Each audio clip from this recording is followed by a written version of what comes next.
going on, ladies and gentlemen? My name is Kevin Jackwitz. This is the Kaged Review. Still in the motel, so kind of working around the visuals for right now. But I wanted to do the Brightburn spoiler review. Brightburn, very cool movie. I really liked it. Definitely a different take on the superhero, anti-hero, villain scenario.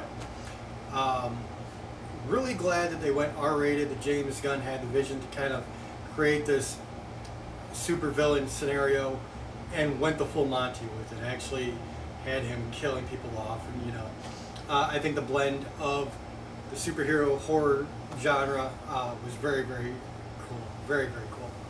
So this is going to be a little bit different. I'm going to hit some bullet points that I kind of made notes with and kind of talk about the movie as I go through it and explain what I liked, what I didn't like. So it starts with the Briars. They have this couple. They're trying to have kids. It talks about that. Clearly they're having a problem having kids. And next thing you know, a spaceship crash lands on their farm in Kansas, much like Superman. And so they decide that they are going to adopt this very human-looking baby. You get a quick section of like a bunch of happy family photos, and like almost right away the ship starts calling to Brandon. And this is one point in the movie that I kind of had a problem with.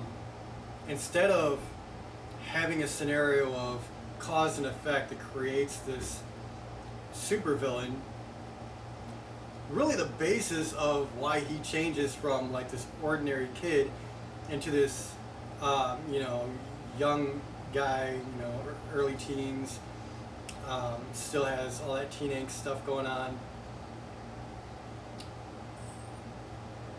but fairly normal, into this like psychotic killer, was the ship that he lands in calls to him, sends him this message, and the message, essentially is like, take the world.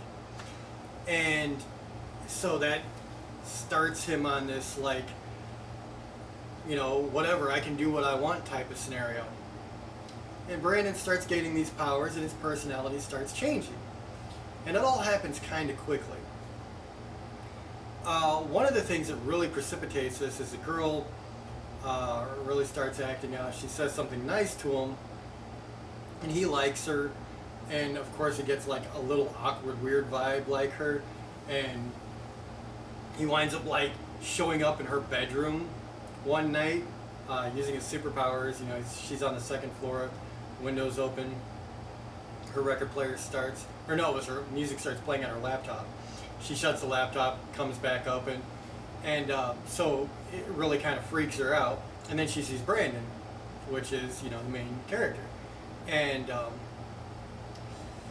so she kind of gets freaked out by it, doesn't really like it, and a few days later they're doing this like trust fall thing that they do in high school, and so they're doing the trust fall, and the girl is in the group, Brandon's in the middle.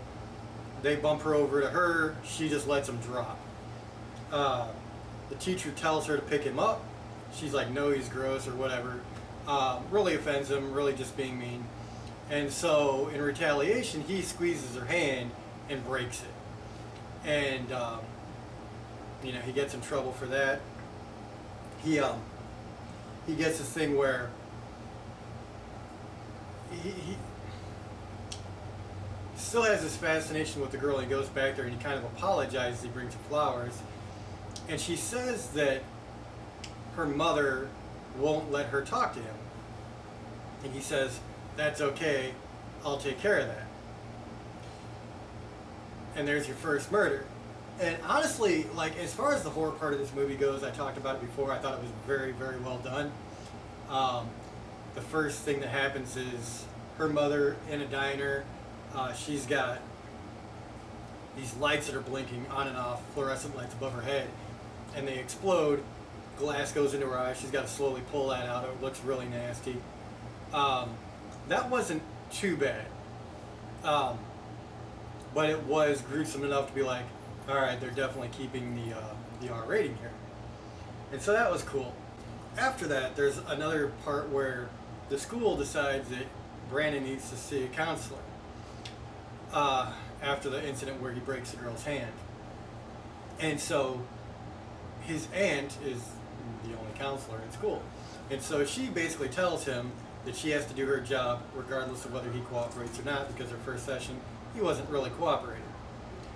And so what happens is he shows up at his aunt's house and says, you really shouldn't say anything, especially to the police. It wouldn't be good for you. And it's obviously a direct threat. And she says, you got to go now. He says, okay, take care, in a really snide way. Shows up in her house, like the back alarm goes off. She goes to check it. He goes in the house. And so he's kind of stalking her until her husband comes home, which is his uncle. And so the uncle actually catches him in the closet with the mask on. He's like, what the hell are you doing? You're in here, you're acting all creepy. So he grabs Brandon to take him home, puts him in the truck. And then, of course, Brandon has to cover his tracks and has to kill this guy. And so this was a really gruesome death scene, honestly.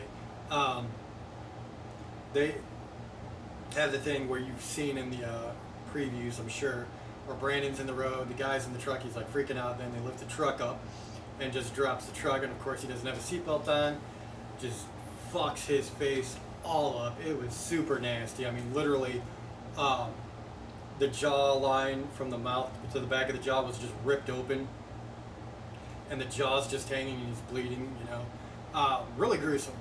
It was really cool though, good visual. And he's just like staring at the dude dying, and you could tell like he has no compassion or anything. He doesn't feel anything about somebody dying in front of him. So it was really, really interesting. At this point, like the dad, Mr. Breyer, is starting to really piece everything together, and he's really starting to understand that there's something really wrong with Brandon. And when you add these like powers that basically make him invincible, it's a huge problem, and he understands that. So he comes up with this idea to take Brandon on a trip, a hunting trip, just the two of them, under the guise of bonding. And while he's out there, he actually tries to shoot Brandon in the head, take care of the problem. He doesn't understand that shooting Brandon in the head isn't going to do any good. You're essentially Superman. So he shoots Brandon. Brandon clearly doesn't react well to that. And he's flying around the forest for a second, freaking his stepdad out, or adopted dad, whatever you want to call him. And finally grabs him and uses his eye lasers and burns right through his head. So now there's a big problem. This leads to the big final confrontation where Brandon and his mom are at their house. A lot of police show up. There's a lot more deaths. And it basically leads to a moment where his mom realizes that the ship that he landed in, he fell down on top of it once and it cut his hand. And so she realized that the ship can hurt him, the ship can damage him. So she breaks a piece of this like alien metal off the ship, and her plan is to, take care of the problem, because she realizes now that Brandon, being this practically invincible person, which has gone completely psychotic, she has to do something about it. So there's a scene where she says that she never stops loving him, and no matter what he's done bad, she believes there's still good in him. He says he wants to do good. They hug. She tries to stab him. He's obviously too quick. He notices it's coming. He grabs her hand. And I really like that, because it would have been really cheap if she would have just stabbed him with his own ship and killed him. It would have just been too easy. And so that's the part that does him in. He lifts her really high in the sky and just drops her. And then you see a plane flying toward him. He clearly clashes through the plane. The next cutscene, the plane's all over the farm. They've confirmed that both Bryers are dead. And then you get like a bunch of segments of him just terrorizing Brightburn, which is the city in Kansas. It was Brightburn, Kansas they were living in. And then he just goes to terrorizing everything else. And so you definitely end with the villain being the victor in the story. I really liked most of it. Like I said, I think there were some things that they could have done a little better. The ship talking to him and that being kind of the transition, not only into his powers, you know, into his, like, I can rule the world behavior. I wish they would have gone more into, like, you know, cause and effect, people being despicable to him or treating him differently, whatever. A little bit more of that build, I think it would have been really good. And like I said, with the Superman storyline alone, there was a lot of things they could have done with it that they didn't. But I still enjoyed it a lot. As a horror fan, it was great. As a comic book fan, I thought it was very, very good. So I gave it a 7.5 out of 10, and I'm going to stick with that. I think it was a really good movie. Really enjoyed myself. They're already in talks, I guess, of Brightburn 2. I don't know. And if they do, it's like, where do you go from there? It's a good question. So, but I had fun. Really good time. So feel free to let me know what you guys think in the comments. Go spoiler crazy in this one. If you enjoyed this, hit the like button, subscribe, and share. My name is Kevin Jackwitz. Kaged Nation, out.